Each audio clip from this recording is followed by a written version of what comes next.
50,000। বাজেটে কে দিল ভাইয়া? অবশ্যই ব্যাগে নিয়ে আসেন নাই? দেশের বাইরে কেনার তো আসলে শেষ নাই, তাই না? কে কে কিনেছে? নিজের জন্য সেটা পরে, আগে পরিবারের জন্য। পাকিস্তানি এটা আসলে মানে মেয়েদের ইমোশন যেটাকে বলে, এখন যেটা চলতেছে মেয়েদের ইমোশন। 20,000 টাকা দিচ্ছে। 3 পিস পাকিস্তানি, তারপরে মালহা 3 পিস, এগুলাই আর কি বাটি। মেয়ের জন্য কেনাকাটা এখনো বাকি আছে, ছেলের জন্য কিনছি, ভাতিজা ভাতিজির জন্য কেনাকাটা করছি, তারপর হাজবেন্ডের জন্য কিনবো। এই ঈদে জামা জুতো অ্যাক্সেসরিজের ডিসকাউন্ট। ভাইয়া শপিং করতেই চায় না, শপিং এ আসতেও চায় না। ভাইয়া শপিং করতে আসছি আজকে।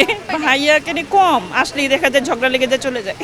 ভাইয়ার জন্য প্যান্ট শার্ট কিনবো। ভাইয়া দেয় নাই, কিন্তু ওর মা দিয়েছে।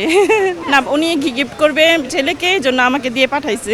বাজেট আপাতত আছে, দেখি যা পছন্দ হয় তার মধ্যেই নেব। ওরকম ভাবে বাজেট ধরে আসা হয় নাই যে এত মধ্যে কিনবো আর কি। পরিবারের সাথে আসছিলাম গতবার, কয়দিন আগে এসে শপিং করার হয়ে গেছে। আজকে ও কিনবে, তো এই জন্য আর কি ওর সাথে আসা। আমার জন্য হচ্ছে পাকিস্তানি একটা ড্রেস কেনা হয়েছে। পাকিস্তানি কেন আপু?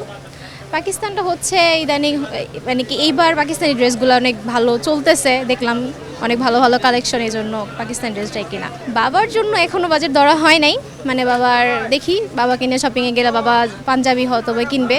বাজেট তেমন না, দেখছি পছন্দ হলে আর কি কিনবো। না, আমি আমার বোনের জন্য আর কি একটু কেনাকাটা করতে আসছি। এখন ছোট বোনের জন্য টি শার্ট কেনা হয়েছে, এখন ফ্রক দেখতেছি, আমার জন্য আর কি টুকটাক কিছু নেব। বাজেট এইটা তো আসলে বলার মতো সেরকম কিছু না, নিয়েছি আর কি, আমি যতটুকু প্রয়োজন ছিল নিয়েছি। আমার ছোট ভাইকে নিয়ে আসছি, তো ওর পাঞ্জাবি নেওয়া হয়েছে, এখন টি শার্ট দেখতে আসছি আর কি। আমার 3 পিস নেওয়া হয়েছে। বাজেট তেমন কোনো বাজেট নেই, ফিক্সড কোনো বাজেট নেই আমার। জি জি, আমার আম্মু আসছে সাথে, ফ্যামিলির জন্য শপিং করতে আসছি।